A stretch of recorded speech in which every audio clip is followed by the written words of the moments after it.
समय को भरोसो कोने कद पलटी मार जावे। साथियों, जिसके पिता ने बांग्लादेश को आज़ादी दिलवाई, उसी की बेटी को सत्ता छोड़ के भागना पड़ा है।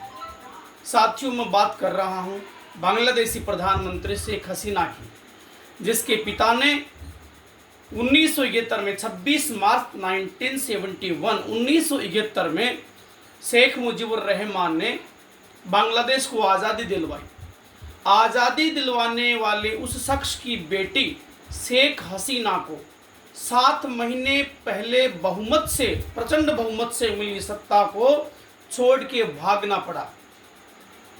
और भागना इसलिए पड़ा क्योंकि सरकार का आरक्षण का विरोध वहां हो रहा था। वो आरक्षण उन लोगों को 30% मिल रहा था जो उनकी आज़ादी की लड़ाई में शामिल हुए थे।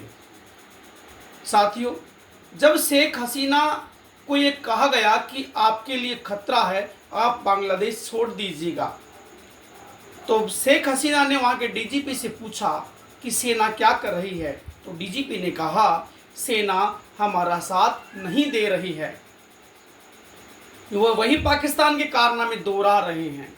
शेख हसीना को उसकी बहन और डीजीपी ने समझाया और 30 बैग लेकर के, भारी भरकम सामान लेकर के शेख हसीना ढाका एयरपोर्ट पे पहुंची। पहुंचने के बाद से वो चाहती थी कि मैं ससम्मान मुझे यहाँ से जाने की अनुमति मिले, लेकिन सेना ने ऐसा नहीं किया और शेख हसीना के 30 बैगों की भी जांच हुई।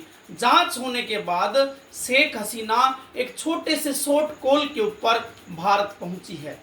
साथियों, उस देश की क्या हालत हो सकती है जिस देश के प्रधानमंत्री को सब कुछ छोड़ करके, निहत्था होकर के वहां से भागना पड़े, जहां विदेशी चरमपंथी और भारत के कुछ लोग कहते हैं कि भारत में रहना मुश्किल है, भारत में डर लगता है। लेकिन मैं पूछना चाहता हूं उन लोगों से, शेख हसीना ने 55 इस्लामिक कंट्रियों को क्यों नहीं चुना? शेख हसीना ने भारत को ही क्यों चुना?